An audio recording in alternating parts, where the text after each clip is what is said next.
This week on the Jock and Nerd podcast, we review Alien Romulus, plus reaction to the new Kraven the Hunter trailer, new details about the firing of X-Men 97's head writer, and more, all in this edition of the Jock and Nerd Weekly for Sunday, August 18th, 2024. This is Frank Grillo. You know me, but who are you? Are you the discerning, sophisticated type of person who enjoys all the latest comic book and superhero TV and movie news? Pop culture references, witty banter? Me neither. I'm just here for the dick jokes. Check. Check one. All right. This is for all you fans out there. Let's give it up. Shock it, we nerd it. We funny, disturb it. We shock it, we nerd it. We spoiler alert. Oh yeah! What's up, listener? How's it going? Thank you for pressing play, and welcome to the Jock and Nerd podcast, where we give you comic book and superhero TV and movie news, reviews, and whatever we choose. Jock and Nerd! My name is Imran. My name's Anthony. He's the Jock. He's a nerd. And joining us, he works for the Wayland Bukaki Corporation. And just like the engineers from Prometheus, constantly has black goo coming out of his slack hole. It's Rug Boy. Rugs, you get that checked out ever? Yeah, I have an inner slack hole that pops out. Oh my God. It thrusts out, yes. It's an outie slack hole. Yeah. You got to save that goo. It's the basis for life. Remember? Yeah. Yeah. You put a little drop of water, you drink it, and all of a sudden you turn into a puppet. Anthony, you're made of stuff. What do you think about that? We all came from the black goo from Rug Boy's slack hole. What do I think about that? Yeah. I haven't thought about it, so that's pretty weird. I think after years of people coming from white goo, it's about time. That's right. We come from black goo. I guess it is very inclusive to come from the black goo, because the white goo has been a thing forever. Yeah. The white goo has always brought life, but why can't the black goo bring life? That's all I'm saying. Right. Oh, shit. This is not a black. It is very 2024 of us to be thinking about the black goo. Yeah.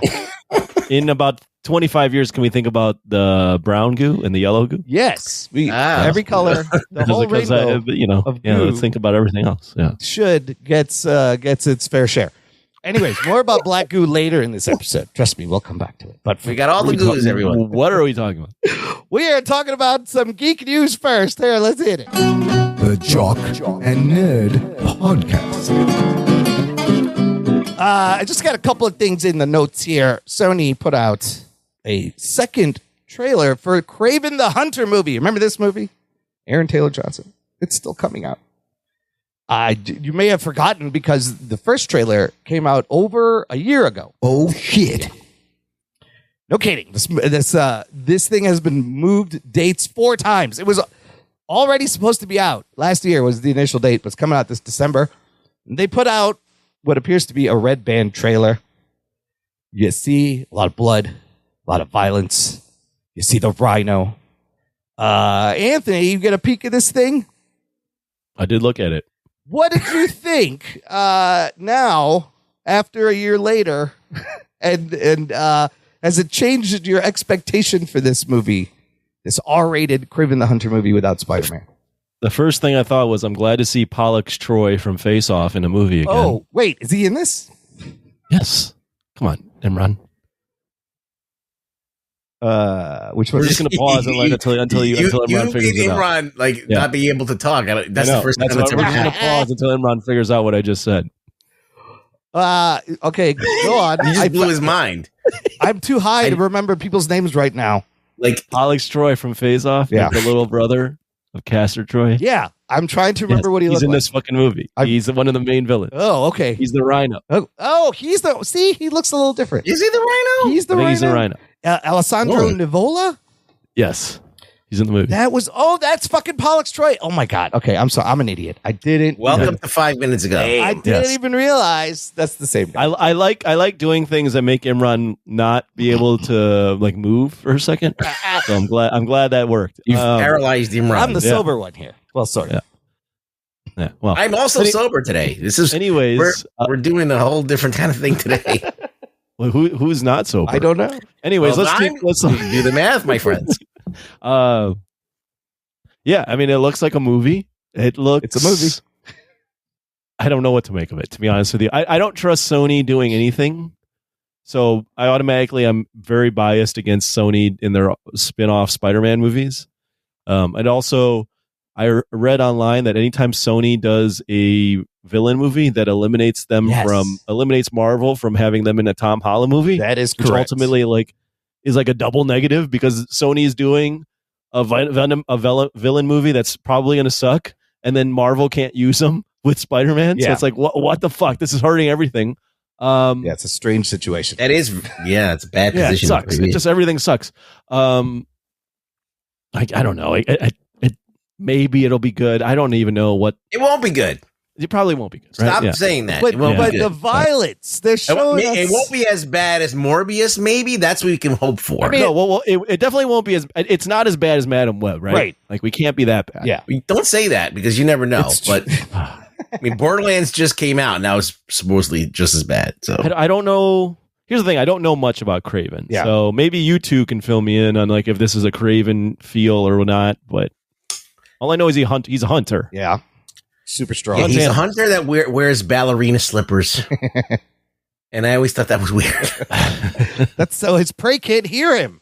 Sneaking up on her. Is that why he wears it? I don't know. Probably. Very sneaky. Would make sense. They're building him up as like the one hunter you don't want to fuck with. Right. They're like, if you're on his list, there's only one way off it. But yeah. And, they've given us another version of the Rhino, a non-mechanical, one that Paul Giamatti had in Amazing Spider-Man 2. This is like a guy who turns into a Rhino. Ruggs, though, the violence looks impressive.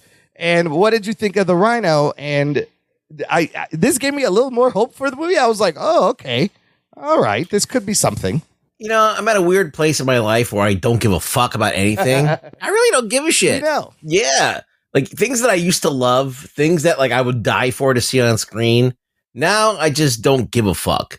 I've become like so, I don't know, like just blasé. Like I don't care. Like great is a rhino now that it's not a suit. It's a mutation. It's a mutation now. I'm like, all right, whatever. I don't care. As long as it's entertaining in the moment, I'll be fine with it because I have no hope of them doing anything good now. Just none. Like there is nothing like they don't, I even after watching movies the past 6 months, I'm just like very skeptical that anybody can do anything right anymore. I am. Well, I mean, I have zero expectations. Yeah. And the most pleasantly surprised when there's a movie that has like absolutely nothing going for it, I have zero expectations and it's actually not terrible is like, that's the best I can hope for. I mean, if this thing... And that's what this movie is going to be. If it wasn't called Kraven, I'd be like, oh, this is kind of like a crazy movie about this badass hunter fucking killing people with bear traps and shit. Looks kind of interesting, but then the rhino's in there. The minute that you put it in the Spider-Man universe, it automatically makes it suck. But, okay, the idea of Kraven. Kraven is a hunter. He is a world-class hunter. He's killed every beast known to man. He's become famous. This is not what this movie is about. I don't know. There seems to be some Russian mob shit going on in here or something else. I don't know exactly what it is, but and then he has to turn his sights on, using his hunting skills for fame and trying to stop Spider-Man because Spider-Man is considered a menace to New York. The biggest target, the best target there is. So he sets his sight on Spider-Man, and then there's this thing where he can't even get close to Spider-Man. Spider-Man constantly kicks his ass. And so then Kraven becomes obsessed with Spider-Man to the point where it drives him insane because he can't, Spider-Man, you can't touch him. He's too quick. Yeah. He's too smart. He's met his match. He could never best him. And that's the beauty of Kraven. I don't know what this character is. This seems like a different kind of character altogether. I'm not sure what the movie's about. You see, there's like a prison break, and then he's hunting people. Ariana DeBose is Calypso.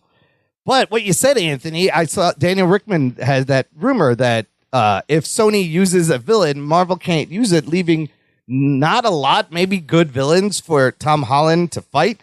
And then the real tragedy is Kraven's Last Hunt story is like one of the best Spider-Man stories of all time. It's like the Dark Knight Returns of Spider-Man, and we're never going to get to see that on screen. Probably that would have been amazing. But are they also doing like a him against his dad type thing? I think that so. Seemed like they were hinting at that. Yeah, I think Russell Crowe playing his father as a gangster, and he's trying to make his own way. But I'm not really sure what the story is. Is Rhino the one big game that the big villain, or is it going to be other people? I don't know. It seems like they're going in that direction. That there's these like animal totems or animal hybrid things. Yeah, animal hybrids. That now become his prey or whatever. But they're in the comics. Kraven dies in the 80s. Well, in Kraven's Last Hunt, spoiler. Spoiler. Yeah, I don't want to story. But it's only been out for like 1,000 years. But blows his head off at the end of the story. But then he just comes back like a few years later. They're like, oh, Kraven. Yeah, after he officially kills Spider-Man and he has nothing else to live for, so he blows his brains out. That's so dark. So it's pretty fucking dark. And then his son and his daughter take over as the next evolution of the Kraven the Hunter, and they're more high tech. They're more like Batman and shit. They got like all the fucking, I guess they got all the spoils of their dad's money, I guess. I don't know how anyone thought this was like a good idea. It's kind of strange. I don't know how Sony keeps like pumping these movies out thinking, I know Venom is like made money, but like everything else, these are all just bad ideas. They don't even have like good movies. They don't even have good ideas around these villains, let alone like the premise of these movies is already bad because you're making movies that are revolving around Spider-Man without Spider-Man. Yeah. And then you don't even have a good idea for the movie. Yeah, because is it a protagonist? Is he an anti-hero? Is he a bad guy? Like they can't all be anti-heroes. I think you have to just forget that it's a Spider-Man thing. I think you just have to be like, on the basis of what you see in the trailer, does it look interesting? And I'm not sure it is interesting enough. I feel like it feels like a very generic, like Wolverine, Wolfman type thing. Yeah, I can see that. Yeah. I mean, he looks pretty good with the fur collar and the necklace. Aaron Taylor Johnson, he's in good shape. He's pulling a fucking helicopter or something. He doesn't seem like Kraven the Hunter, though. Right. I would say Liev Schreiber. Somebody bigger. Would be not bigger. I wouldn't say bigger. I would just say to me, he comes off too pretty boy, even with a beard. And Kraven the Hunter is like a rugged looking guy. Yeah. He doesn't look, even though he's grown out facial hair and long hair, he doesn't look like he's like a fucking guy that's been like shop worn and been through it. Yeah. He looks like a pretty boy. Yeah. Yeah. Sergei Kravinov is like a rough looking Russian dude, right? That's what you need. He doesn't look like a rough looking Russian. No. He looks like a guy playing a rough looking Russian. Yes. Trying to be a rough looking Russian. So I don't know. It gave me a little bit of hope. Like if it can, I think they want this to be really as good as like a Venom and not, I love that Imran spent the whole time with us shitting on it. He goes, I now have some hope for this. Well, I had like zero hope, and then they show me some good stabbings and some good kills, and I'm like, okay. Oh, well, it doesn't take a lot. I do like that the Rhino. He's still wearing like black pants and a belt, the bottom half. It's kind of funny. Is that got you? That got you when he was wearing the belt. Yeah, I was like, oh, why does he have pants? Why didn't his pants come off? Pollux Troy as a Rhino. It might be a good for a laugh, but I don't know how good it's going to be. But because I have zero faith in movie making now, zero. Yeah. R-rated, December 13th. Anyways, listener, let us know what you think. You can join the conversation. Join our Facebook group. It's called Jock and Nerd Nation. Jock and Nerd. There is a link in the episode description. It's an closed, exclusive group just for you, listener. Get in there, geek out, spoiler threads, lots of fun stuff. Okay, the only other thing I wanted to kind of bring up was, have you guys been following the Beau DeMayo situation? No. Past week? No. Okay. Tell me about it, Imran. Oh, boy. Yes. Okay, so tell us, Imran. We know you have been following it. I kind of maybe watched a bunch of things just recently because it's a crazy story. Who's Beau DeMayo? Tell us who Beau DeMayo is what first. The Not fuck is everyone's happening? going to know that is. The story so far, Beau DeMayo, head writer of X-Men 97, Season 1 and Season 2, was fired unceremoniously like days before the show premiered in March. It's kind of crazy. what we knew then was he runs a non-explicit, non-nude OnlyFans account, and people are speculating maybe this is the reason why. Then the show comes out, and he's like tweeting about the show and answering fan questions, and everything seems okay. Nobody is saying anything from either side, right? Well, this week, out of the blue, he starts tweeting weird things. For example, on August 15th, he tweets out this fan art photo of him dressed as a scantily clad Cyclops from the X-Men wearing like only a Speedo, right? Fine. It's a cartoon. It's a fun drawing. With this photo, he says, Marvel Studios sent a letter notifying me that they'd strip me of my season 2 credits due to the post. He goes, sadly, this is the latest in the troubling pattern I suffered through while working on X-Men 97 and Blade, because he did do a pass at Blade, right? The next day, Marvel answers back and says, Mr. DeMayo was terminated in March 2024 following an internal investigation. And they say, given the egregious nature of the findings, we severed ties with him immediately, and he has no further affiliation with Marvel. Then his lawyer it goes all crazy and says Marvel is gaslighting them and they're redirecting the blame, and they've done this. This is part of their playbook, and we're going to come after them. But that same day after Marvel responds, Jeff Snyder puts out a report. He has some contacts. And what he says, he found out that he's claiming that Beau DeMayo sent nude photos of himself in sexually suggestive superhero poses to several young male staffers working on X-Men 97. He sent it as inspiration for the series. They told him to stop sending these photos, but he continued to send the photos. The Jeff Snyder also claims DeMayo groped an assistant on multiple occasions and was considered emotionally and physically abusive towards staffers. What's crazy is the different people reporting this, a lot of their sources heard the same things. In fact, this is allegedly why he was let go off the Witcher writing staff for similar things. And so I don't know what's going on, and it's crazy to me that Beau DeMayo would like poke at Disney when they may have really bad shit on him that could end his career, and his career is probably over. What's crazy is he was at Comic-Con just recently. He was walking around at D23, and part of the agreement with Disney originally was they were going to let him tweet about the show. He's like, that was fine. We're going to let you go, but you can still tweet about the show. But they've now removed his writing credits from season 2 and possibly rewritten a lot of it to reduce any involvement or anything. But him and his lawyer, Brian Friedman, say they have stuff to. So they're still slinging mud at each other at this point. Yes.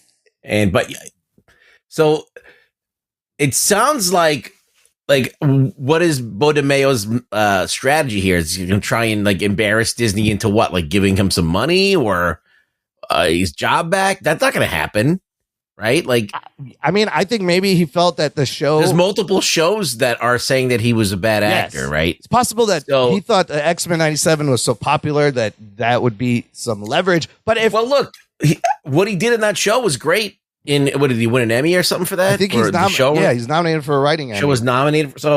He might, he's losing out on his clout, but that's what happens. Like, what happens when shit comes out and you lose your steam, my friend. That's just part of the game. So don't send photos of yourself. Well, but if this is to other people. A pattern of behavior, and Beau knows that Disney has this, like, why would he provoke them with like, it's kind of crazy. Anthony, what are your thoughts on any of this? It's kind of nuts. I mean, I don't even know what to say. Yeah, I mean, it's really. I honestly, I don't know what to say. Like if he's sending out weird photos of himself, then I mean, he absolutely should have been fired. Yeah. Like, what else is there to? There's no discussion. There's no debate here. If he didn't, then it is. I mean, if he didn't, then. That's fucked up that Disney's making that up, but I have to feel like he probably did because Disney's not going to make claim I don't know where the sources are. But this was a particular win for Disney, right? Like X-Men being good. Well, and so why are they going to kick off the main writer when they have something that people liked? Yeah, the logic has here to be would something be like there. He did something fucked up. Yeah. right? Yeah, like Rugg said. Like, so I mean, there is no thought on this. It is he deservedly got let go because he's fucking weird. I don't know what the fuck to tell. No, I don't know what else. There is no other. There's no other thoughts on this. No, I think you guys are right because it would be weird if they fired him for fan art. If this was any other person doing it, like if I was a writer and I was sending my nude photos of myself to other staff members, like female staff members, any other you'd be people. fired immediately. You'd be fired immediately. But because it's this guy and X-Men was a hit, and so he's now got a little bit of clout, and he was rising as soon as the scandal came out at the same time. And I think Disney was kind of using him too. Like they're like, we're gonna let you go, but we'll let you talk about the show because they know you have fans. And I don't know, that seems a little suspicious also. But yeah, if you're making people uncomfortable, you don't do that at work. And I'm trying to figure out where your angle is on this, Imran, because you're like, what is your thought on this? As if like there is supposed to be like a debate on this. There's no debate. I was just trying to provoke conversation in a stupid fucking way. But the thing is, he's kind of making it harder for like. Do you think there's a conspiracy here? No conspiracy. I think he thought he could get away with these things. It's kind of like a Harvey Weinstein situation a little bit if you think about it. But it's just a bad look, making it harder for black writers, for black gay writers. Oh no! Okay, you're going. I think you're going a step too far. I'm just saying. You think wait. Let's take this to what you're saying right now. You so they think hired him. One black guy that's gay is now ruining things for black gay writers. You know how people are. They just generalize, and they're like, "Oh, the last guy." That's a step too far. But like, this is the thing. Like, Disney hired him. Right. They gave him the show. Right. And in good faith, it didn't matter what his demographics were. Well, right? Yeah, but and he was successful in writing a good show. He's a good writer, but so some are blaming the hiring guy for not doing his due diligence to find out why he was let go from The Witcher. So there's it's an unfortunate thing that happened, in my opinion. I don't think it's you're trying to spin it like it was something done. They gave him the opportunity, and he did a good job. He just unfortunately did other things that now counteracted his good job. We just had more information because for the longest time, nobody was saying, and Disney seemed to be fine with this. Like they were going to let it go. They weren't going to put out any of this. And it just confounds me why it's a hard thing to like get your shot and all of a sudden have it yanked away. I think it's the power of Twitter also. Like, why is he fucking self-sabotaging himself by fucking poking at him? I think Twitter just makes you go crazy. Like it's kind of like he's snapped for some reason. But I just thought the whole thing was crazy and fascinating. There's more details about why this weird thing happened. That's all. That's all. Just stop with the pictures. Yeah. What are you doing? Send me a photo. Hey, you don't need to motivate your cast by sending your photos of you. If you think about the that never worked. My boss never sent me dick pics. Yeah. He's like, I don't think I ever needed motivation by seeing my boss's dick. I mean, I want to see him run dick. That doesn't work. If I send you a pic and be like, get that report done by 5 and there's more of these in your future. That's why I don't do anything for the podcast. Imran, just to let you know, when you send us your nudie photos and be like, hey, get ready for the pod, that's never motivated me nor Ruggs to be like, oh, we're pumped now. You speak for yourself. You're like, what's this albino xenomorph picture? Oh, wait, it's Imran. He's nipple. He's got no nipples. Podcast at 7:30, and then it's just your dick. I'll send him a picture of my chest and be like, find my nipples before the podcast. It's like, where's Waldo? Look at my butthole. We're talking about Alien Romulus. My Billy Butcher sending butthole pictures around. And you can get them too if you join the Patreon. My friend. Wait. Final thoughts. First of all, if you think about the X-Men show, like remember Magneto hanging there in like a loincloth and some of the poses, like it starts to make sense a little bit. Some of these things that were happening. Wait. Where are you going with this? I'm saying he sent these photos as reference. I'm wondering what the reference was. No, okay. The real you're taking it a step far. Okay, the real shame is the creative end of things because he did a decent job. I mean, good job, right? The show's made of hundreds of people working on it. Now, if they're going to just change or remove what he wrote in second season, we might not get that same quality because now they're rewriting a lot of it and changing his work. That's the other significant. We'll see what happens. Yeah, we'll see what happens. We'll see what happens. Are you? Wait, are you? I'm trying to take this out to the string of logic. Yes. Are you saying that it was a mistake to let him go? No, I'm saying they should have let him go, but the show might suck now because they don't want to use any of his work because he's going to make a big stink. But why they were fine? Would you shut the fuck up, Beau DeMayo? Why do you keep tweeting things? Anyways. Yeah, it's never really a great idea unless you got the truth on your side to go up against a big corporation, right? Yeah, you need receipts, and you need truth, and you need money. Well, apparently, you need more money than truth. Yes, actually, like Scarlett Johansson made it work because she has power and money. Well, she's Scarlett Johansson. Or you need Elon Musk to fund you, especially going Gina Carano. Yeah, right. Going up against Disney, you need the big guns. Gina Carano has been in the dirt for a while. Yeah, like she hasn't recovered from that. No. She's come her whole life has been fucked up by this. Right. I think so. Yeah, Beau's career may be done. Also, yeah. I mean, if it's true and you're sending nude photos to your cast, like, what are you doing, man? This is an animated show. What are you doing? I don't need dick pics. What motivation are you giving to people with that? I don't know. Yeah. There's lots of crazy things. Anyways, If it is, here's the thought on it. People are fucking weird, man. Like weird shit. Yeah. People do some weird ass shit. You compare the two things. A guy sends, erotic photos to his staff, but everybody comes to the defense and say, like, let's, get him back on. We like X-Men. Let's get him back on X-Men. Gina Carano posts some like political stuff, which is, in poor taste, but still not sending nude pics. I would appreciate the nude pic. No, I'm kidding. But it seems it's like a completely one's worse than different the thing. other. Yes, there's one that's definitely like one crosses a line, irregular. one just one just be a poor taste. Yeah, really, we're both fired. There you go. Yeah. Well, anyways, that's funny. That is that's interesting. Yeah, it's a crazy situation. I will be keeping a watch on this. All right, let's keep us posted. I'll keep you updated. Keep us posted if you can. And here's the thing: if I can find you those can find those nude pics. Oh, send them over. Send them over to. Send them to Russ. You just opened fucking of Beau DeMayo or Imran. Yeah, which ones? You got to be specific. Yes, it'll be literal. Oh boy, I'm gonna go with yes. All right, I'm gonna put his head on my body and send it around. Let me see what I'm googling Beau DeMayo. Oh God, I don't know if I want to see nude pics of this guy. Yeah, I mean he's actually he's not too bad looking. Yeah, he's a big guy. Yeah, he's a big guy. Wow, that's not what I expected when you didn't know what he looked like? Yeah, he's like this big chested. He's a big hunky dude, big buff guy. Yeah. Huh. Wow. So, I mean, somebody like that doing that at work, that could be like intimidating and threatening and weird and creepy. And you shouldn't be doing that.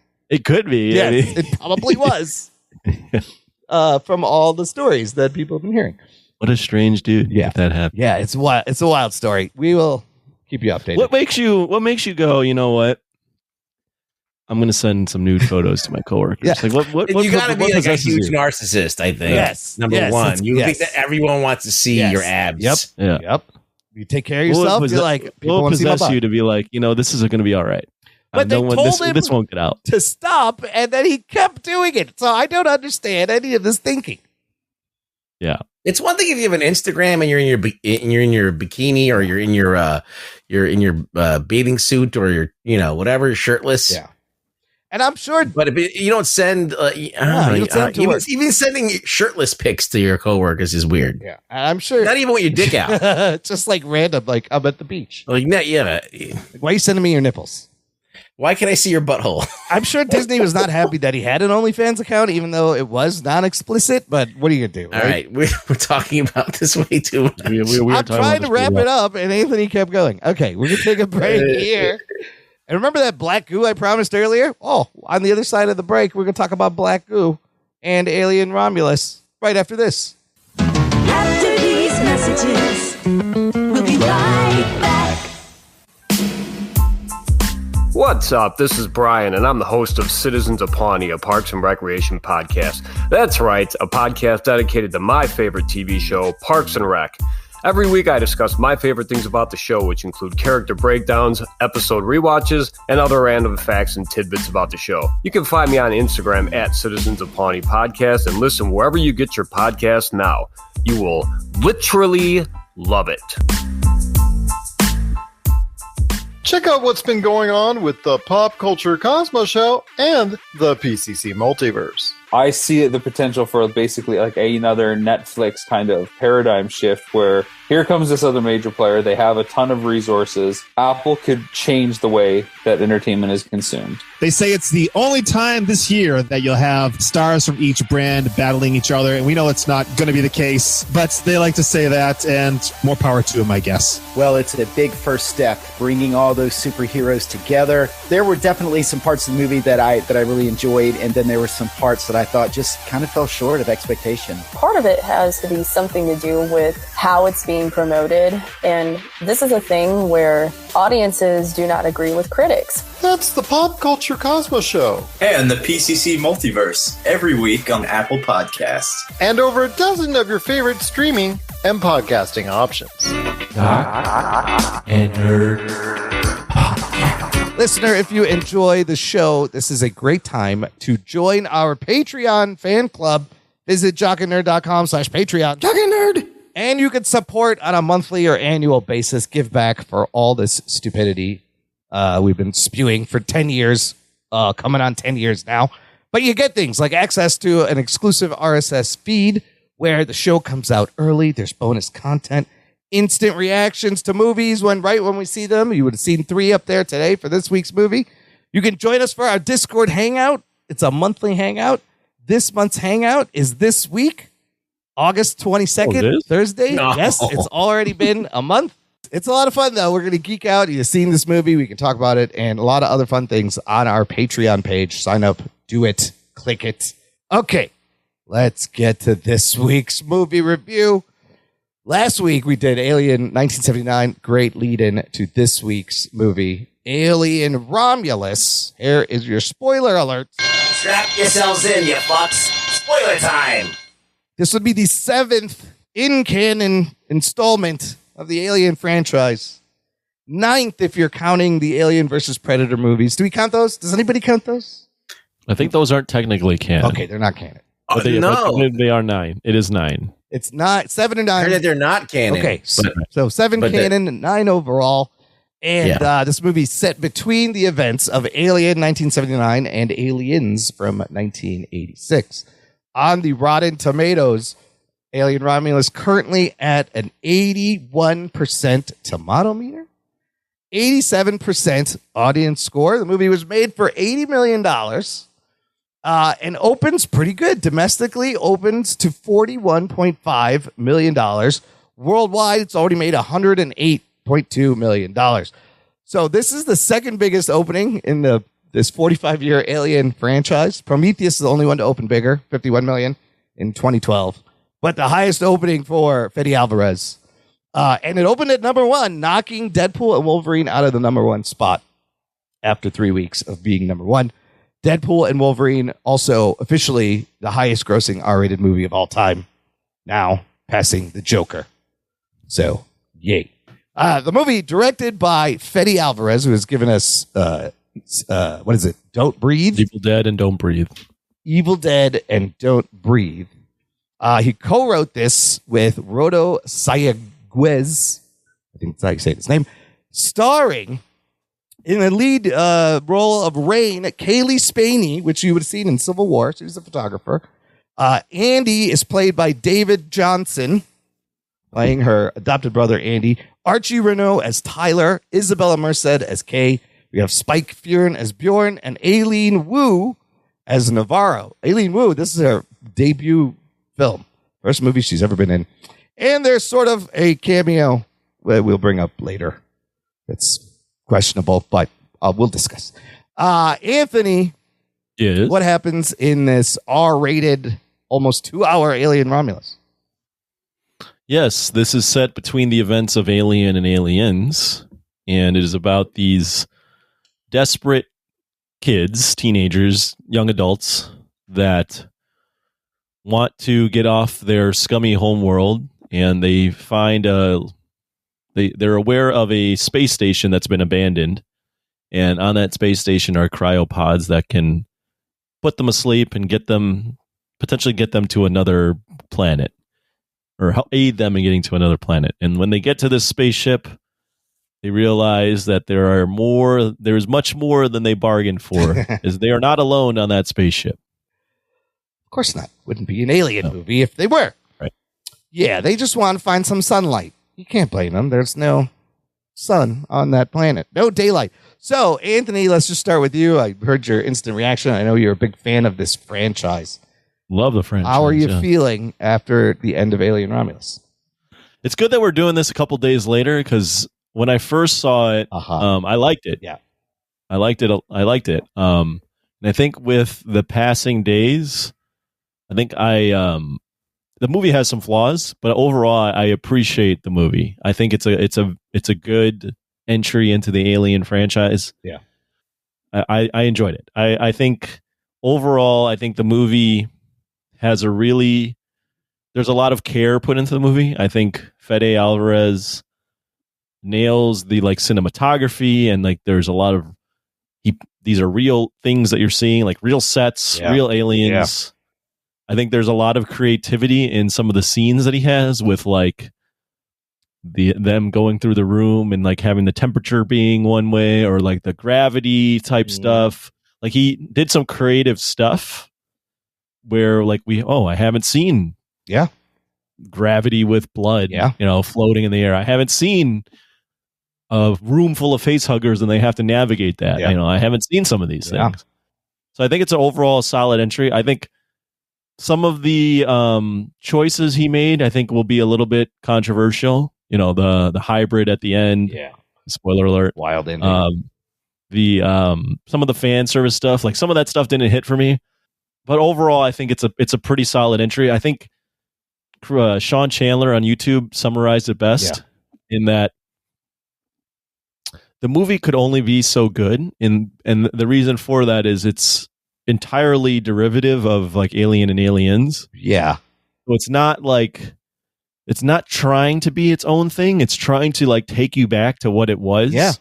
So there's a cap to how good it can be. Oh, I see. But I think it is overall though a good movie, and I can tell you for sure I like it better. I like it. It's the third best movie. I'm already telling you right now. I like it better than the Prometheus and Covenant. I think it's a smarter movie. I think we can point out some of the flaws later, but I think overall, I think the movie had its heart in the right place. It's not trying to be this big philosophical movie that's telling you why the aliens were what they were. It's just trying to put you into a situation where you're around aliens and you're like, fuck, this is fucking scary. Yeah, just trying to make you feel something, basically, is all it wants to do. The entire movie, I was sitting there all right, I want to see what happens next. And if I'm like that, then I'm like, okay, this is pretty good. Yeah, holds your attention. But I'm curious to see what you guys think. Well, Ruggs, opening thoughts. What'd you think?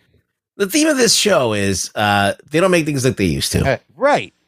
And then you get Fede Alvarez, who wants to make things like they used to. Yes, he does. I appreciate it. So I was happy that someone attempted to do that, but it's weird that we watched. So last week we watched the original Alien and we reviewed it. Right.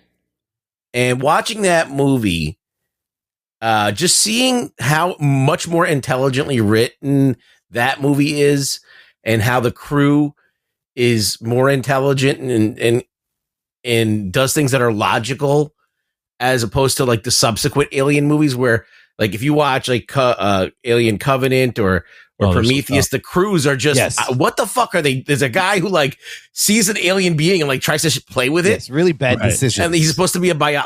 There's just really I'm the crews and so this crew is a one step more intelligent than those. Yeah. But that still doesn't protect this movie from it being dumb in so many ways. Or not even that, I like the setup that they're all on this planet and they're miners and they're dying, right? Yeah, they just want to escape. They want to get the fuck out of there. But then all of a sudden they have access to a fucking rocket ship. Why don't they just leave on that ship? I guess they can't leave because they're in the middle of nowhere. The thing is 9 years away. And they can't get anywhere, I guess, without cryo, so no one cares. But I just think it's weird. Then all of a sudden there's a space station that's up there that it appears out of nowhere. It's been how does it get there? No one sees Nobody noticed it, and nobody decides to go up there. But these people, they're just don't worry about that. Ignore it. Yeah, so it's this is derelict station that no one's been to. So I'm like, all right, it is a little bit of a stretch. So I'm watching this movie and I'm like, all right, cool. This is what's gonna happen. They're gonna go up there. There's gonna be people already there, on the ship, and it's going to be complicated, and they're going to get there, and there's going to be whole fucking shit going on over there because they can't be the first people to think of, hey, I'm going to go ransack this ship for whatever I need. Right. So I find that was weird. Okay. So I'm already like kind of questioning the writing here, but at the end of the day, you got things that work. You got the android Andy and how he's got this like dual personality. He was great. And the whole performance that the guy does is great. Yeah, he steals it. You got the aesthetic. The aesthetic is there. It feels real. It's got the tactile. It feels like it belongs in the alien world. Fede Alvarez is like literally taking shots. It's a little fanboyish that he's taking actual shots and recreating them. Yeah. You know, he didn't need to do that. I think he did enough with just the set design and the art direction. They didn't have to go shot for shot, similar shots. But and there's stuff that's on the table. Like if you're making an alien movie and Covenant has already introduced the black goo, right? It can be in the fucking movie. Like, you can't complain that that's there. Hybrid aliens, that shit been happening since day one. Like you've had already, since the 90s, movies with hybrids. Yeah. You've had like the David Fincher hybrid, the dog breed, whatever. Yeah. You've had the half human one. yeah. So like that's nothing new. So like a lot of people are complaining about this, like this engineer hybrid that happens at the end of this movie. Yeah. But that's on the table. Like it's in the lore. You can use it. It ties in Prometheus too, kind of. And Alien's kind of been a body horror type movie anyways. Yeah. Right. So he's doing a lot of things right. Yeah. But then he does things that bother me. Like, why is the xenomorph from the first movie in this? It's there. Why there? That's dumb. Weird thing. Why is the fucking android? Why is Ash there? Right. Like, and he's not even done well. Rook. It's Rook. It's a different. It's the same model, but it's not. It's not Ash. Yeah. But the guy who plays it. I completely agree with you. And they didn't need. They can put anybody else. They can put any other android. Wait. Let's just talk about this because I can kind of defend that because it kind of makes sense that this android would look like Ash. It's been 20 years since the last movie. I don't have a problem with it looking like Ash. Yeah. My main issue with it is it doesn't for the movie that looks so real. Yes. He looks so not real. That's the bad part. The execution. They don't nail how he looks. He looks different in every shot. It looks different. It's horribly it's so uncanny valley. I can't believe that Fede Alvarez, who's such a didn't catch that this should be edited the idea anything else would have been better. Because the idea is good because if you have him there, you go the idea is you have him there and you go oh fuck. It's first off it's like cool he's here again. Yeah. Also oh fuck because that we as the audience know that android's a fucked up android and has no sympathy for anything. Yeah. The problem is. He looks so not like what they should have done is because the shots where he's on the screen look fine. Those are fine. Right.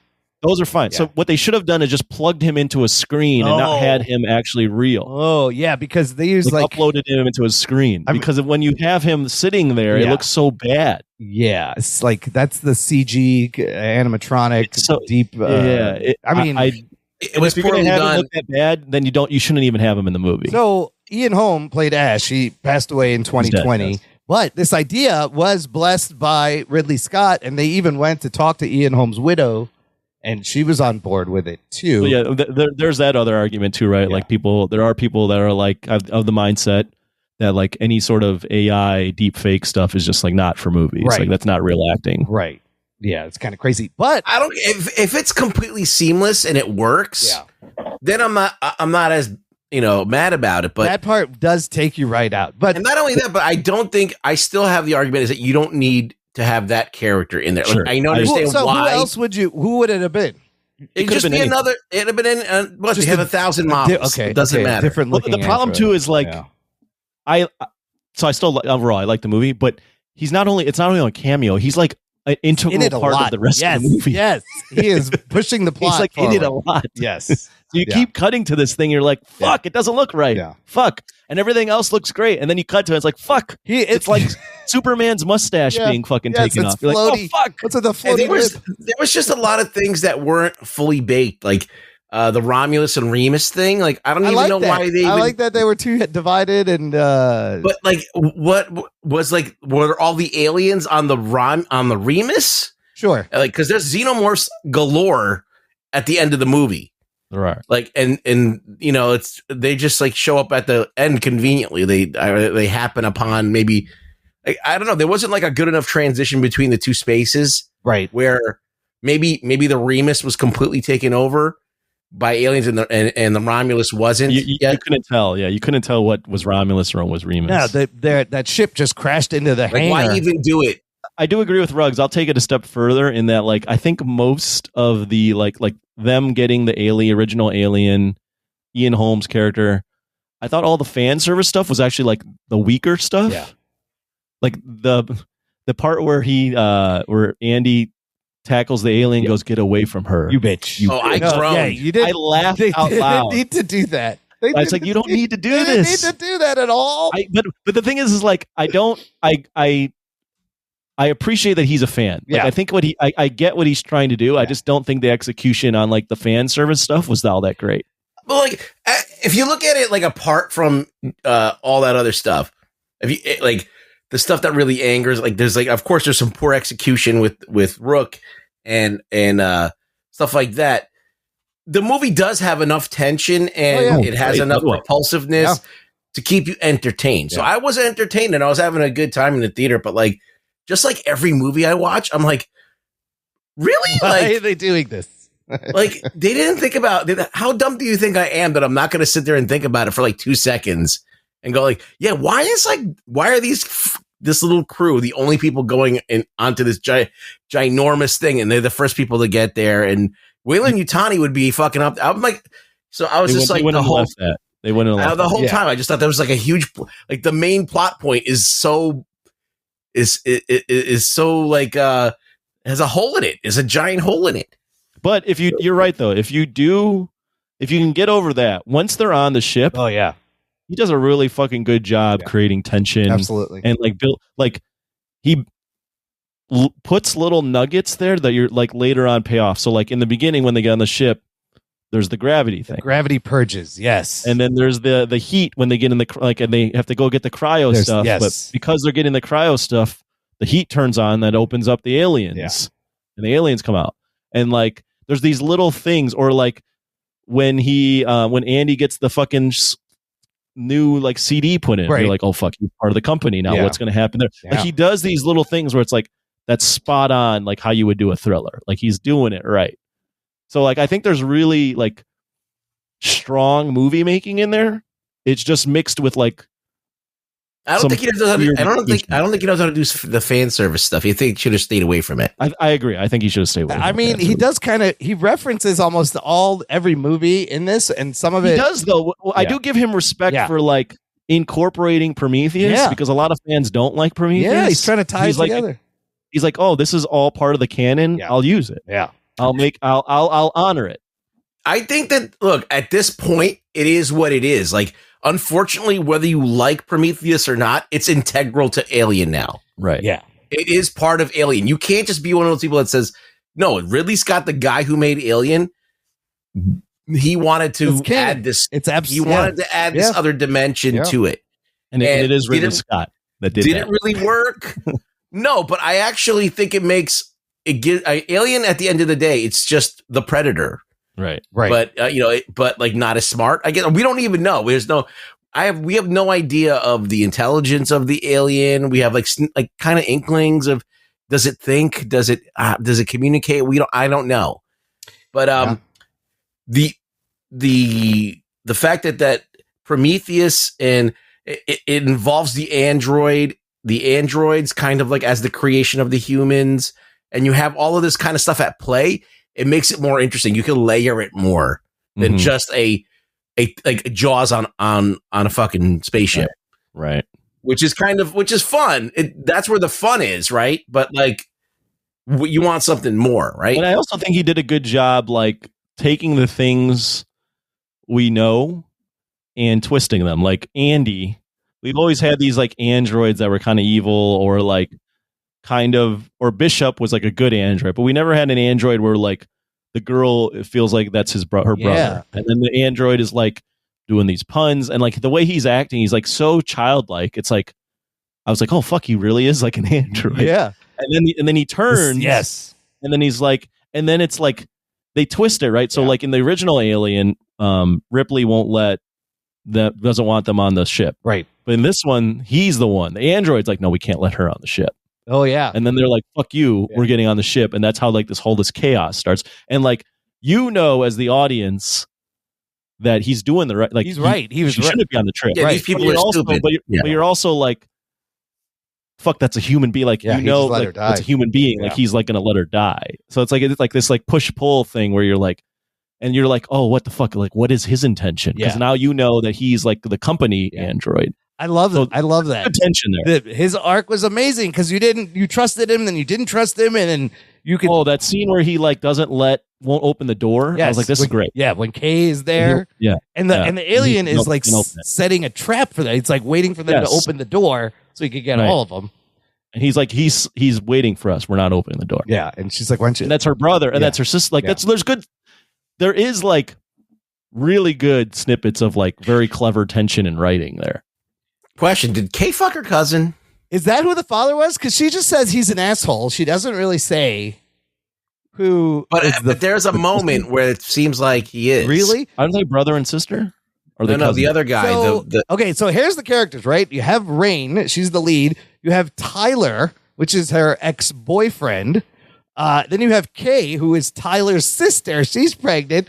Then you have Bjorn, who is Tyler's asshole cousin. And then you have Navarro, who's Bjorn's girlfriend. And you have Andy. It did seem like she had fucked that guy. Yeah, the English guy. Okay. Huh. That's what I was getting. I was like, oh, is that what we're getting at? That guy was a dick. That guy was a dick. I didn't like that guy at all. Oh, another thing about this movie is that there was times where I couldn't understand anything. I felt like I was watching a movie. I agree with you there. A Nolan movie or something. It was the some of the accents were Tenant. Yes. Tenant, yeah, that type of especially the English guy. I wrote down I can't understand sometimes what this English guy's saying. No, I agree with you guys. There was times where I'm like, what did he just say? I don't know.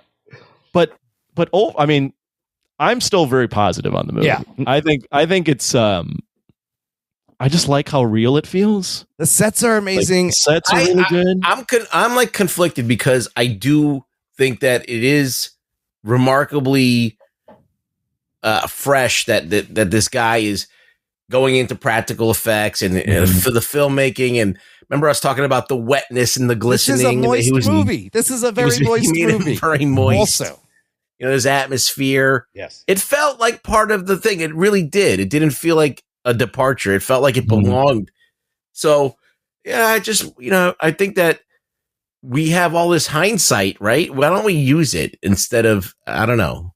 We've all criticized the other movies to death. The movie is caught between like two things because it's like it's trying to be this new thing, like a good Alien movie, right? But it also wants to pay reverence to the other Alien movies. Yes.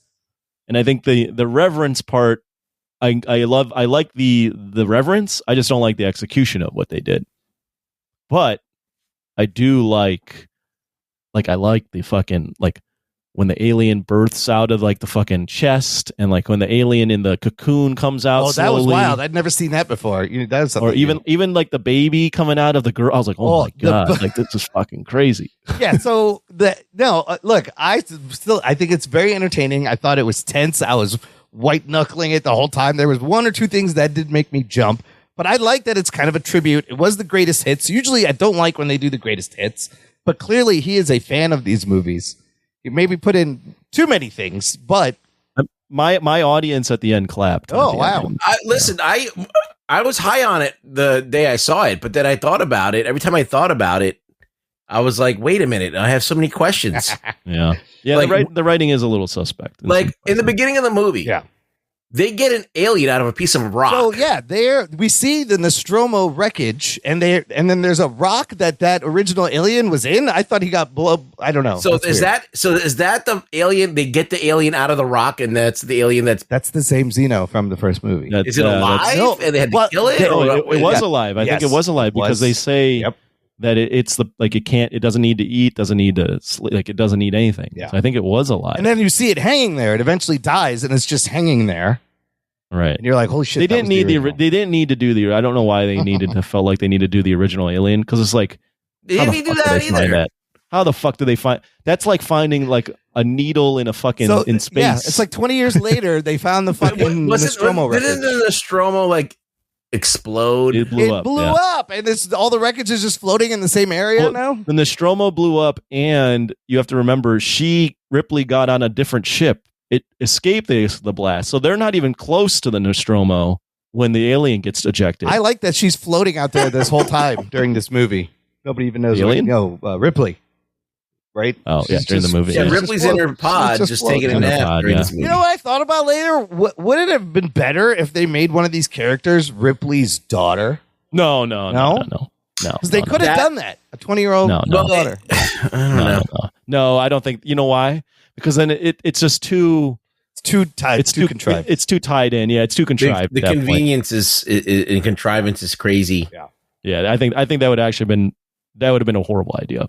No offense. Right, no, I just had a thought. I was like, well, her daughter's out there. Remember, she had a daughter and she misses her whole life. Maybe this could be a story about her daughter. The whole thing, like the whole bit here is like, even though it's been about Ripley, it's like, it's not about Ripley. Right. It's about the alien. Right. Like it's just people coming across the aliens. See, he kind of made a blend of Alien and Aliens, and it works like almost, it works as a standalone, but also as like a 1.5. Look, for $80 million, I think that he made a great action movie. As far as it's got tension, it's a kind of got a horror vibe. It's sci-fi. It's well art directed. It's shot well. It's got that. Remember, he's fighting the grain all the time, and he's got low light situations going on. And so all of it's great. Like, you get your bang for your buck when you go see the movie. You do get entertained. Mm-hmm. So that is to be commended. He is like, to me, a new director that's on the scene. But absolutely, I do question some of his decisions. I have to say, though, he doesn't stick the landing. That's the problem. Let's talk about the decisions. Let's talk about the one that like everyone on the internet's talking about. Do we like the last 15 minutes with the hybrid? For me, I don't care. You don't care. Okay. So you don't mind it. You liked it. Because as I said before, that's in play. Like Ridley Scott introduced the black goo. There's black goo here. Yeah. All right. Yeah. If you are, I don't know how they got the black goo. Well, they mined it from the alien DNA. Right. Yeah. That I'm a little dubious on, but the fact that you can use the black goo and how do they get the engineer DNA in there? I don't know. That was a little bit like it's half baked right there. But it's in play. Like hybrids have been done before. Even before Prometheus, there was the other hybrid from Resurrection. Yeah. So you don't necessarily even need black goo to make Alien. I mean, does it look better than that one in Resurrection? Possibly. It looked creepy. It looked like, remember Buffy the Vampire Slayer when all of those guys come in the Hush episode? Yeah. Oh, yeah. That's what it looked like. I like that. Go ahead and run. I do like that he gives us like a fourth act, right? Like what Ridley Scott would do when you think it's all done. Right. I thought it was fucking creepy, the birth scene, because the birth scene was real fucking creepy. A pod first, and then the pod opens. I looked over at my friend, and that was the second time in the movie where he put his hand, his like shirt over his face, like he was going to cover his face because and then he has kids, and he was like, "Oh, this is like too close for comfort." And she's like, "Get it away from me!" And then the pod opens, and there's a little baby face, and then the fucking thing's missing, and it's growing, and it's fucking creepy. But then he goes back into like kind of the fan service, does the exact ending, almost from Alien. She's in her underwear, stripped down, walking around. You got to have her walking around. Yeah, it was a little bit too much. Gets too in the close space to that. suit, and kind of she drops the bed, but also has to use the blood to make a hole to kill the thing in the asteroid field. That was a little different. I like the visuals of them being in this. No, that was cool. Yeah, that was cool. But that whole shot where she's like in her underwear. Or in her like nighty nights, and then she goes and puts the suit on. I wish she was wearing smaller underwear, like Sigourney Weaver. Like Sigourney's from the original. They should have had her in the original underwear.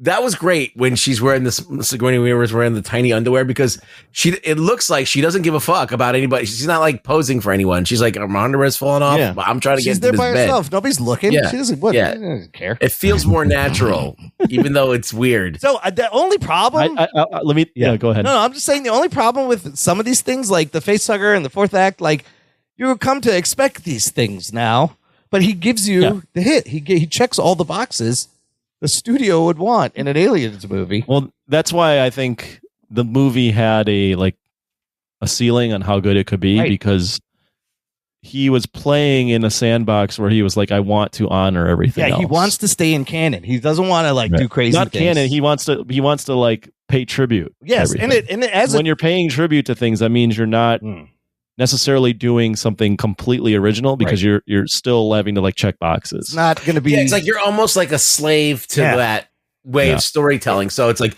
okay, we're doing the fourth act now, and we know that there's one more thing that it's going to be a mano y mano. It's not ambitious. She's going to be in her undies and then get into a spacesuit or whatever. So I didn't mind the hybrid. I thought it was all right. I did like that he like went for it and was like, because everyone shits on the hybrid and Resurrection. He's like, fuck it, I'm doing the hybrid. Yeah, fuck it, I'm gonna do this. I really, I'll taking a step back. The scenes with like all the aliens and I thought the gravity stuff was awesome. The gravity scene was amazing. When they turn on the gravity, I was like, that's so clever to have the gravity go on and then off. have her shooting them. Yeah. And that's the way that they're like not letting the blood hit the ground. And then she's got to navigate the acid blood. And then she's got to like shoot her gun to like get around it. Like, I'm like, this is fucking clever. Yeah. Like this is like shit we haven't seen before. Yeah. And it's like, this is very original. Like whoever wrote this really thought about like, let's be really clever about this. Well, and like, it makes sense because he plugs in the gravity thing where it's like in the beginning, the gravity's all fucked up. And you got to like, and the ship has like this gravity field that you have to like turn on and then you can turn it off. So like, it doesn't like a lot of the good, like the writing he puts in there. It's not like, what movie did we talk about? Where like things just Godzilla happen. versus Kong. Yeah. Godzilla versus Kong New Empire, where like things just happen because they wrote it that way. Oh, I have a glove that he can does use. a good job. Yeah. Him and the writers do a good job of like, we're going to sprinkle in these things in the beginning and it'll pay off later. That's how you. So I do give them credit for that stuff. That's how you properly write a story. Yes, that's good writing. That's good writing. Right. And I did it. The temperature, the gravity. So all I that enjoyed a lot of the new stuff, like when he froze the tail and it let it go. Like that was a clever decision. The temperature thing was great. He's like, let's raise the temperature. We learned the face huggers track heat and sound. So he's like, just be very quiet and don't freak out. Just walk right by them. And then the moment where he's just like, run. It's fucking great. And they're just all going after him. So I love the that. tension is great and it's claustrophobic when it needs to be. And even some of the shots of Kaylee Spaney, like backlit with smoke, like she looks like the Ripley. Oh, there's some great shots. Silhouette. Yeah, it's really well shot. The alien animatronic and the costume was fantastic. Like I said, it's very moist. That's what you need. There's no cat, unfortunately. I like there's no cat. Fuck cats. Yeah, it didn't need the cat. But Weyland-Yutani still a shitty company. But like you guys said, those other movies you could deal with both sides of this company, which is kind of cool. You have the blue collar, shitty working side of Weyland-Yutani, and then you have like the boardroom philosophical, asking the big questions that he tried to do. Mm-hmm. But this does what Prey does, kind of, I think, for this franchise. This was also going to be a Hulu release originally, and then they made it theatrical. Nah, it deserves to be. It needs to be on the big screen, but I think it does it helps, reinvigorate the franchise like Prey did to Predator. Mm-hmm. And yeah, that's a good compare. For what it's worth, I like Prey a little bit more. Maybe it's a little bit better. Yeah, I could see that. I think Prey's a little bit tighter of a story. It's a less stupid movie. It's less fan service also in Prey, really. Yeah, they didn't really do too much fan service. My big problem with Prey, not to make this a big Prey discussion, is I just hate the fact that they speak English. Like you have Native Americans. They should have had it all subtitled. It would have been amazing. It would have. Yeah, if they could have pulled that off, that would have been like chef's kiss. This is great. I like some of the other references. You guys see the early pulse rifles they used in Aliens, and he's kind of showing her how to shoot them like they did in Aliens. the blue laser surface also in this. Did you catch that? Yeah, it came back. It came back. And then when they're in the like alien part of that ship, the blue surface comes out. I was like, oh shit, he's stepping through that surface. He says the line "busy little creatures." Andy says a lot of lines from Aliens, which is what they said in Aliens. And then he does the "get away from her, you bitch," which is not necessary. Not the best, but he did make a gravity pun, which then leads to her being like, "Oh, the gravity." The dad jokes help her realize, come up with the idea. And I like the scene in the when all the facehuggers are thawed and with the water and they get them. Like that was fantastic. I love the scene where in that on that same boat when he gets reprogrammed. Oh yes, and then he catches the face hugger. Oh yes, catches the tail because he's locked and he's rebooting and he's just standing there and all shit's going on and he just fucking grabs the tail and looks at it. That guy stole the show. He was great. I love the movie is great with those two. I really enjoyed them two together. David Johnson. I don't know what else he's done, but Kaylee Spaney, I think she's got a lot more. Yeah, I believed that she could like hold her own, even though she's like a little girl. I know. I feel like she should have been the star of The Last of Us and not Bella, whatever. Oh, that would have been good. Yeah, you're right. She looks just like the person from The Last of Us. Yeah, that's a good point. And she probably auditioned for it to get it. I'm sure because that's perfect casting. David Johnson, when he's like doing the whole like, I'm a good android and like I don't really understand. Like my motivation is to protect her, or it's like do what's best for Rain. Rain, yes. I was like, and the way like his facials are so like innocent. Yeah. I was like, wow, I really believe that he's a fucking android. And I like how he was a decommissioned, like faulty android. Their father reprogrammed to be loyal to Rain, and then he gets flipped to be loyal to the company. And at the end, she reprograms the Prime Directive. Do what's best for the both of them, which is kind of nice. It's a nice little evolution. But yeah, man, I mean, he was also inspired by this video game, Alien Isolation. There's a lot of Easter eggs from there in this. So it is like a love letter to all these movies. It is. It definitely is. Do you want to see a sequel? More of Fede and Alien? I wouldn't mind a sequel. Oh, so at the end, yes, after she does manage to get it's called the Offspring, manages to kill him. Whatever. She records a log and then she just puts herself in stasis. She's out there. I wouldn't mind a sequel with the same, with more adventures for her. Find out what happens with Fede directing. I feel like, where does Alien go? Like, where can we go with this? Like, what is Alien now in this day and age where there's been all of these prequels and different versions and different directors? Like, where are we going? Are we going to just do the Alien on his Jaws on a ship? I feel like they've every done time? everything. You've done the corporate breed. You've done the... What's been interesting about the Alien franchise, and some of them have been better than others, is like every Alien movie, for the most part, has been like a different thing. Like the first Alien was like Jaws on a spaceship. Right, The second one was like a Vietnam War movie. The third one was like a prison dower movie. The fourth one was like a body horror, like dark comedy. Like every Alien movie, like they kind of like, there's not like a through line of like how they should be, because every director that gets on Alien does their own thing with it. So like, I don't know what's next, but I do think the Alien franchise is like, you can do a lot of different things with it. I think Fede has a good handle on this, though. I would love to see where he would want to take it. But you're right, because it's down to the director, really, and the writer. Yeah, because like Alien movies have been really like, for the most part, other than like AVP, have been mostly like director-led movies. Sure, yeah. Like every Alien movie has been like the director's imprint all over it. I mean, we talked about David Fincher's experience on 3. Fincher hated it, but there still is that aesthetic of like this dour brown movie that he put onto it.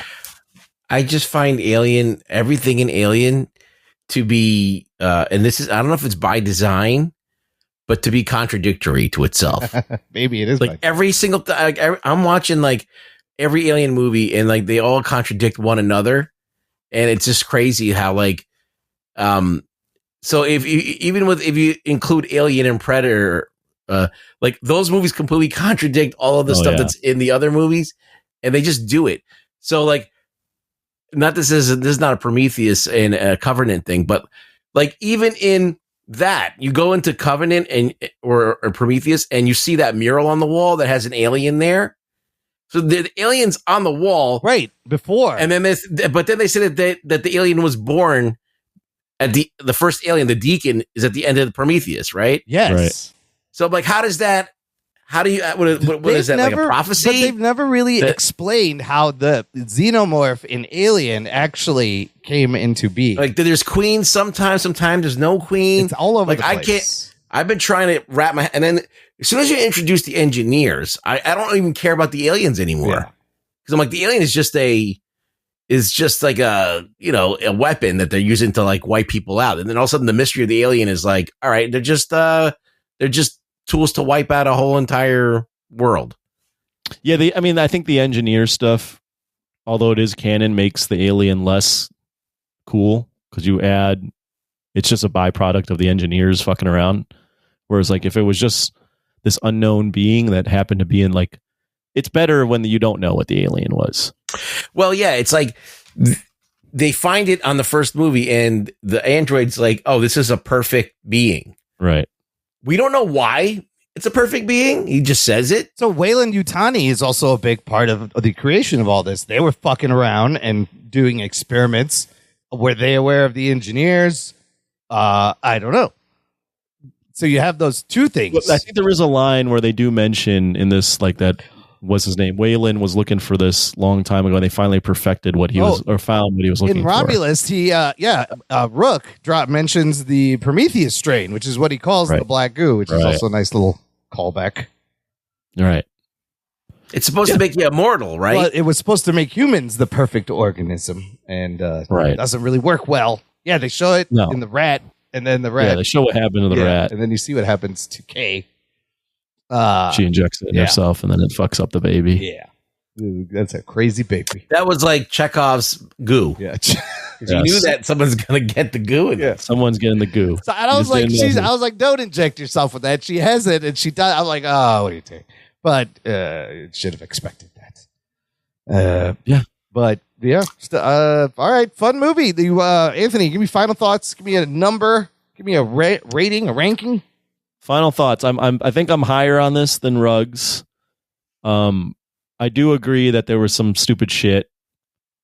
And I didn't particularly care for a lot of the fan service stuff, although I enjoy a good fan service. I felt like it wasn't executed all that well, but I thought overall, once you get into it, I thought it was pretty gripping. I thought the tension was good. I thought there were some creative ways to build tension.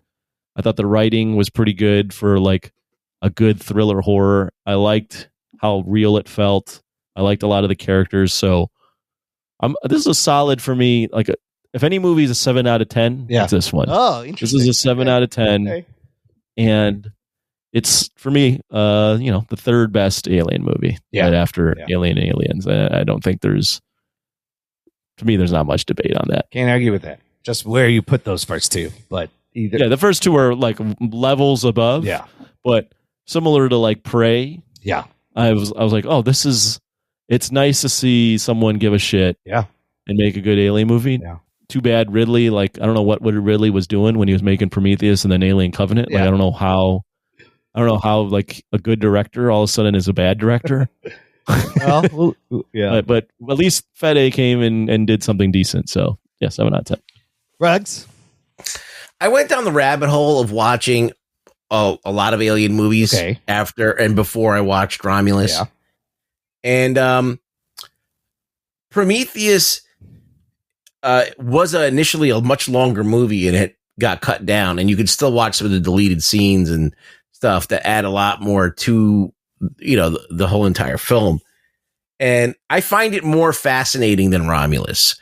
So whereas I'll tie Romulus with Prometheus as the third best. Okay, that's fair. I see what you're saying. Okay.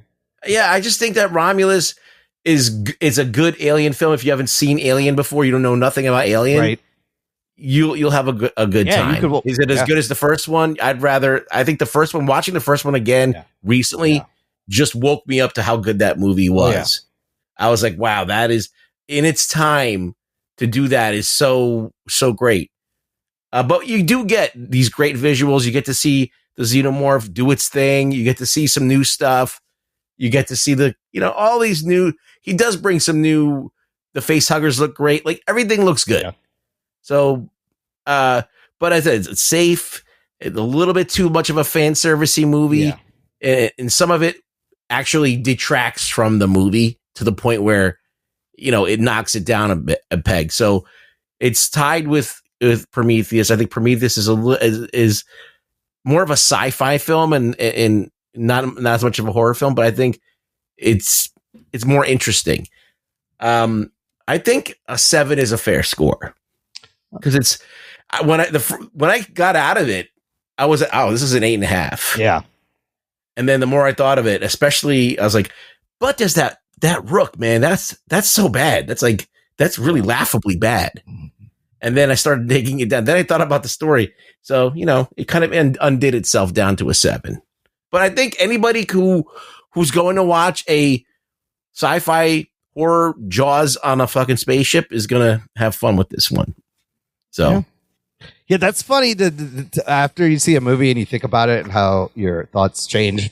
For example, I saw this movie this morning. So I was still kind of really high on it. And I had a score in mind. I loved his passion in making this a tribute. You could see that he's a fan. The practical sets going back to that is amazing. Fun time, great performances, all the stuff you guys said. But the detraction stuff starts to hit a little bit more once we're talking about, especially the get away from her, you bitch slide. I was like, really? So I'm going to give it a 7.5. I was originally going to go 8, but I think 7.5. But it is, to me, like you, Anthony, the third best. It's a respectable film. Absolutely. And I like Alien 3 too. So maybe I'd put that in 4. Some people like Alien 3, yeah. And then maybe Prometheus. But I like Aliens in my Alien movie. That's the problem I have with Prometheus. The fuck? Where are the aliens? Motherfuckers. Here's a question. Do you like, because we've had 2 of these now in the last 2 years. Yeah. What's the better Alien movie? Alien Romulus or Prey? Oh, shit. That's a good question. That's a good comp, too. Because they're both we thought these were dead franchises. Yeah. We released this, and all of a sudden people are like, oh, this is good. I think Prey is a little more tighter focused movie, like you said. I think everything you said about how some of the fan service maybe got a little bit too much takes away from Romulus. They're very close, but Prey just might edge it out because it's one character, one fucking hunt, one predator. Mm-hmm. And it was very good. Ruggs, what do you think? Ruggs? Well, I feel like that Predator doesn't have the scope that the world Alien now has. Building is a big, because as I said, as soon as they did Prometheus, it changed the whole entire landscape of what the xenomorphs and Alien and all that could be, and that makes it more interesting. A lot of people hate it, but I think it's more interesting. And because otherwise they'd be very similar, right? Yeah. These two things, they just hunt people and they kill them. Yeah. One of them does it because they're a highly intelligent species that are entertaining themselves. The other one is just a being that just kills everything in its path, like a shark. Yeah. So I don't know. Prey has the easier job, I guess now. Yeah. So it's just that's why it's such a tight film. It doesn't have to do much. It can just be a hunt movie. Yeah. Yeah, and that's all you want to see. So it's got the easier job, and that therefore you're there, and it's also cleaner because it's a bunch of native people that are hunters themselves, and right. They're hunting. The hunting is happening on both sides, so it's interesting. They're making a sequel to Prey, but Fede Alvarez also had a little pitch for Alien versus Predator because he's buddies with Prey director Dan Trachtenberg, and he's like, maybe we do a crossover. Like a Tarantino Rodriguez half and half thing with Alien and the Predators fighting against the same tribal people, or a sequel, which would be kind of I don't know. That would be remember the Pred Alien from Requiem? I do remember that. That was the Alien Predator hybrid, right? Yeah. That was a movie. Those movies made money though, a little bit more, not a lot, but not the Requiem. Not Requiem. AVP made $177 million, I guess, in 2004.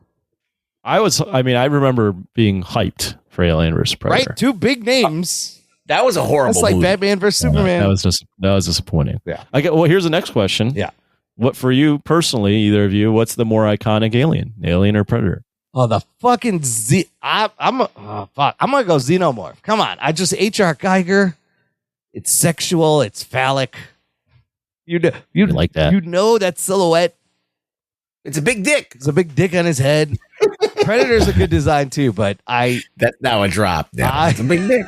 I like the Xeno because he's more alien looking. What do you got? What about you guys? That's a good question. What about you, Ruggs? The Predator is cool. I think the Predator is cooler because there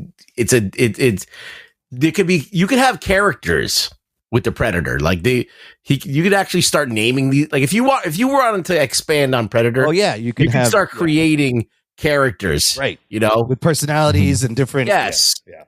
But they don't do that, because they want to keep it that way. But they could. Who's harder to kill? So I feel like the Xeno's harder to kill.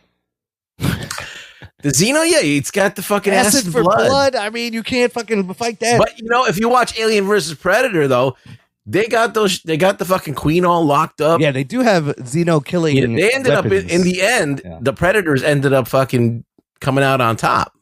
So they did make movies about that. What about you, Anthony? Oh man, the Predator is a cool fucking looking alien. Yeah. That's a tough one. Right? I feel like I like both, but I guess I would lean. Man, that's tough. I like the Predator more just because of the mandibles on the face. Yeah. But the alien is also, it's terrifying. That's a thing. I guess I would lean.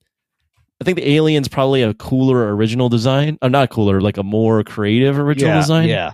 Like the Predator, it's mostly its face. Right. Whereas the alien's body is like a whole thing. Yeah. I guess I have to say, while I like the Predator more, I think the alien's a better, more creative design. The Geiger design is just timeless. Because the Predator is like awesome face, but then like on a jacked human body. Right. And it's just like a humanoid. Yeah. He's got weapons. Yeah. He's got tag. Yeah. I mean, Geiger gave us something nobody had seen before and instantly is iconic. The design of the Xenomorph is pretty rad, though. Yeah. Because I don't even know what it is. It's biomechanical. Right, is it like pipes or bones or what is the smooth surface? Yeah, I'm trying to figure out what the engineers were trying to do with that. Is it a robot? What is it? Like it's got like it's kind of mechanical, but not. Yeah, it's great. It's great. So I like the design in this one too, where it's like its face, where it like roars or like opens its mouth, like the sides of its face are like this like white like stretchy, glue. like see through. I liked that. Yeah. Yeah, man, that animatronic, I saw some behind the scenes video. It was fucking amazing. And even the guy in the suit looks good. Well, even the face huggers, like they had real face huggers. Yeah. They're like pumping. Yeah. It's all practical effects, moving their tail and the inflating of the lungs. Like he tried to make, and all the buttons on the ship, they said actually, like you could press them. He tried to do everything in camera. You gotta fucking respect that. That's the work is amazing. Because when you watch Covenant, that alien is CGI and it just looks like it doesn't look great. Looks light and floaty. Yeah. You got a lot of people that worked on the other alien movies and visual effects to come and work on this movie. Yeah, I heard that he got people that worked on the other alien movies. Yeah, and they were excited to do practical effects. They were like, oh my God, somebody's still doing practical effects. This is great.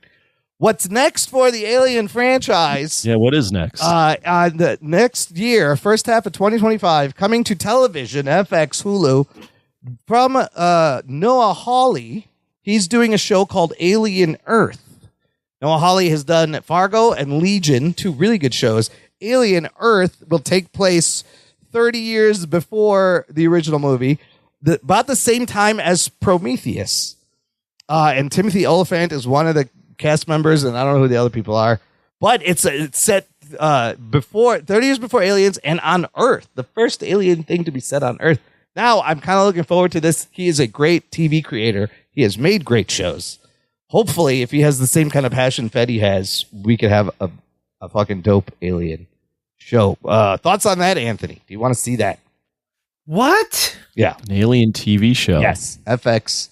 It'll be like a Prestige high-end TV show, I imagine. On Earth. I like Alien, so yeah, I'm down for it. But I just don't know the time period. That doesn't make any sense. Yes. So this is taking place during like Prometheus time, if not even earlier. So have these, with these xenomorphs around on Earth? Then I don't know. No, they're not. There's no xenomorphs. No. When did they? Because there's a xenomorph after Covenant. The first that's the first one.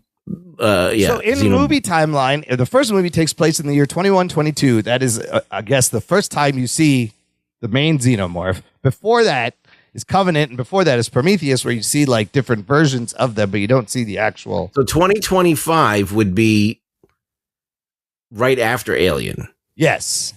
No, the show is coming out in 2025, our time. When does the show take place? In 2092, like around the same time as Prometheus. That takes place in around 2092. But there would be no Alien because Covenant is in 2104. Covenant is in 2104, right? And that's the first time, at least we're aware of, that we see an alien. Yeah. Like the alien the xenomorph. Is that the same version that's in Alien? I thought that one was also not quite there, but it was. No, it is. I think it is the alien. It's just it's not the same alien, obviously, but it's one of like the first. Yeah. I'm sure these things constantly are evolving. So anything that you get a long period of time has passed, they're going to be a little different. I think even the aliens in Romulus are different than the original Alien. It looks very similar. There's a shit ton of aliens on that fucking planet, or on that space station. Yeah, and I mean, there's colonies of them out there also that people are going to discover, and a lot of goo. Yeah, a lot of black goo. Anyways, let's find out what the listeners thought. News from the Nation. Wait, before we go there, I just want to mention one thing. Have you ever seen Alien Loves Predator? Oh, what is this website? Alien Loves Predator. It's like a web comic I used to read back in the day. They did it with action figures, and they're like roommates, like the Odd Couple. Oh my god, I do remember this from back in the day. It's like I just wanted to post. You can post a link to it in the thing. It's alienlovespredator.com, and it's like a little web comic. Yes, yeah, they just constantly fuck with each other, and they piss each other off. It's pretty funny. How long have they been doing this? I remember this. No, I think these are done. These are just like Wayback Machines. That's fun, and there's a lot of great comics you can read. Alien and Predator, and Alien versus Predator. That's right. All right, but if you haven't checked that out, check it out. alienlovespredator.com. News from the Nation. It's time for news from the nation. It's time for news from the nation.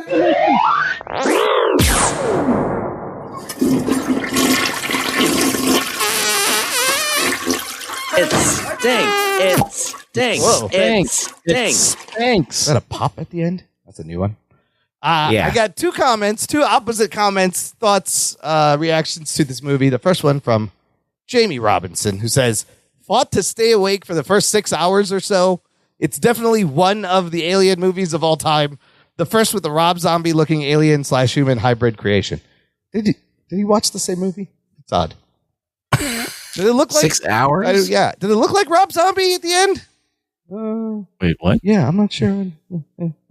What does he mean? Fought to stay awake for the first 6 hours or so? Yeah, I think that it's an exaggeration. I think he maybe thought it was a little slow. He's saying it was boring. Yeah, I think maybe the beginning is a little slow, but once again, but you're also watching an alien. Alien movies are slow. Yeah, build up. You got to build up to it, and then once the fucking shit hits the fan, it goes. Okay, let's contrast. I disagree, Jamie. Let's contrast that with Jesse Rodriguez says with Alien and Aliens being up there as all-timers in horror, and then the continued disappointment of the predecessors, I walked out of the movie grinning from ear to ear. So he loved it.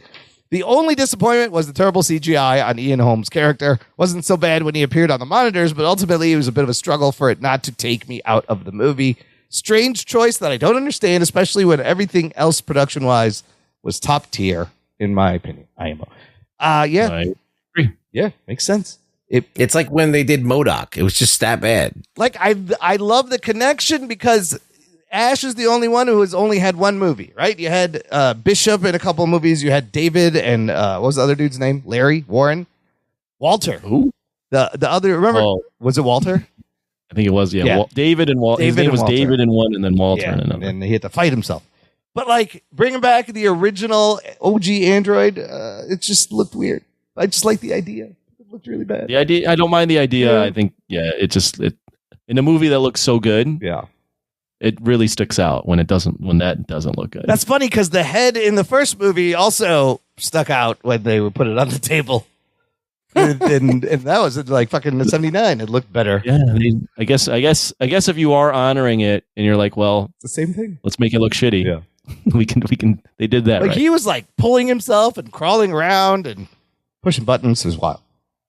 Anyways, like we can finish up with some. What are we watching? This will be short. Anthony, did you watch anything? I have been watching Hard Knocks because the Bears are on Hard Knocks. So there's that. Yeah. Other than that, it's almost football season, so that's what I'm getting prepped for. I can't believe it's preseason football already. Jesus. Okay. Rugs. I just watched all the Alien movies. Oh yeah, like not all of them, but like Covenant and Prometheus and Aliens and all them fucking movies. I caught the end of Resurrection, which was it's a wild ending. And Resurrection, wild movie. And it's a strange movie. The movie is strange. It's like 200 years later, they clone her. It's just wacky. It's like a French director. Yeah, he did City of Lost Children. Yes, I believe. That movie's great. But yeah, with the Ron Perlman also. But I was on vacation, so I don't have much. I'm still trying to finish those About to Die. Episode 9 was amazing. I just watched that. And then I heard the Umbrella Academy season 4. I heard it's not that good. I don't even know. I'm going to try to watch it. But, boo. Is there anything good? Anybody talking about something good to watch? Right now? You haven't heard anything, Anthony, from your young millennial friends? What are the kids? They're all just watching TikTok. What are the kids watching? Yeah, they're watching their kids is what they're doing, my friends these days. Oh. They're watching Blue. Whatever, like YouTube Kids. Yeah. All right. Yeah, that's it. sad. Listen, okay. Yeah. We're not in a good place anymore. We're a sad state of affairs overall. You know that I'm sorry. You know what comes out this week? We'll have to make a game time decision on this. The Crow. We're watching this Friday, August 23rd. Okay. Yeah. There we go. There's your homework. Are we going to shit on this movie so much? Oh, it's going to be interesting if it's going to be. There's no way that it's going to rise to the occasion. I think it'll be good. There's just no way. We will find out. The Crow. You will find out from us next week. Hotly anticipated. On the Jock and Nerd podcast. There you go, listeners. There's your homework. Yeah, the odds are not in the favor of The Crow. Odds that this movie is good. Put them in the Facebook group. Let us know what you think. That's it for this week. Check out our website, jockandnerd.com, for all the links. The episode description also has all the links to everything. Rugs, where can the listener find you online? Rug Boy Show on X. Give them a follow. But thanks for listening to the Jock and Nerd podcast. My name is Imran. My name's Anthony. He's the Jock. He's a nerd. We'll beep you next time. The only people who follow me are like fake internet models. Lame. They want me to look at their content. It sucks. Jock and Nerd.